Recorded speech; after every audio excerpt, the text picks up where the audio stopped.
Hello all. This is an interview question. Suppose if we have this data set and we have to write an SQL logic to count the number of instances the word bus is present at least thrice in a continuous way. For example, if we take this data subset, the word bus is present at least thrice here. So this should be counted. And next, different words are there. Leave it. Now here also the word bus is there, but only present once in a continuous way. So this should be discarded. Here in this continuous subset we have 4, so this should also be counted because at least thrice is satisfied here. Here we have only twice, so this should be discarded. So the number of times the word bus has appeared in a continuous way at least thrice is 2 times, once here and another time is here. We have to write a SQL logic for that. How do we write it? First hurdle that we have is how do we communicate to the compiler that this continuous subset of bus is different from this, and this is different from this, I mean this, and this is different from this, and vice versa. How do we communicate that? I have seen a brilliant solution in Stack Overflow. Now I'll try to explain that. This is the total solution. We'll gradually go from inside to out.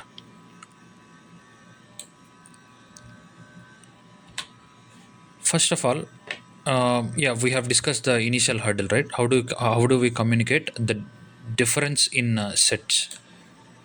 So we'll write down a row number logic. Why? You will come to understand. First of all, we'll write down a row number logic to assign row numbers, grouping by this type. What I mean is, all the buses in this type should be assigned a row number. See here, 1, 2, 3, and 4, 5, 6, 7, 8, like this row number, and 9, 10 row numbers. And similarly for the other data as well, 1, 2, you get the point. So once the row numbers are assigned, these row numbers will help us in no way, but just try to see, if we try to subtract this row number from this id, what are we ending up with? We are ending up with this set number. That is the logic that I have written. Id number minus the row number, or partition by type. So what are we resulting here? We are resulting with, now concentrate on set number, we are resulting with some random integer.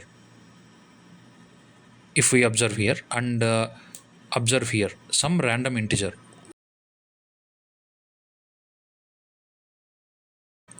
integer 3, observe here integer 4, some random integer is coming up in set number when we do id minus row number. But this random integer can help us to differentiate this set number, this data subset from the other. See, even though this is random, for this set the random number is same here also, same here. Even though it's random, the number is same.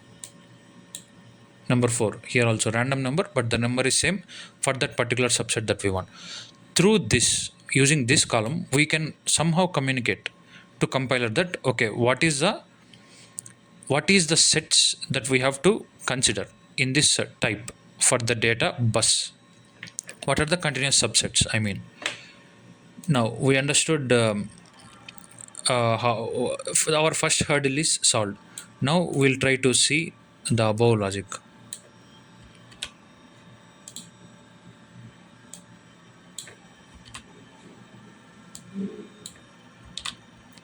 Now what are we doing here?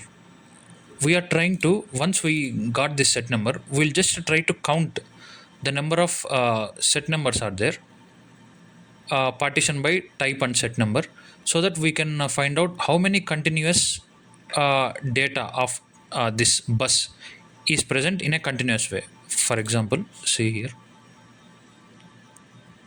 for this data subset here, once we count this, we are ending up with how many continuous times it is repeating. Here the answer is 3 here. For here the answer is 1 continuous way. And here 4 times it is repeating this word bus in this subset. Now we have the number of adjacency information as well. Once we have that, we only want this bus data subset, right? We'll eliminate the others.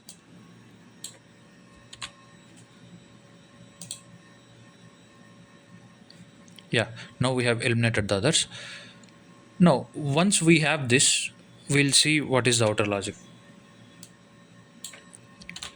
Once we have this, we are trying to count the number of adjacencies where at least the adjacency is thrice, it has repeated thrice. So if we see here, this is once, and 4, this is once, and the remaining thing we have to discard. Run this, the answer should be 2. We can just change here. Suppose if we want to count the number of adjacencies is greater than 2, like here, so this should be counted because at least twice it has repeated. This should be discarded only once. This should be counted as 1 because at least twice condition is satisfied. This should also be counted. So the answer should come as 3.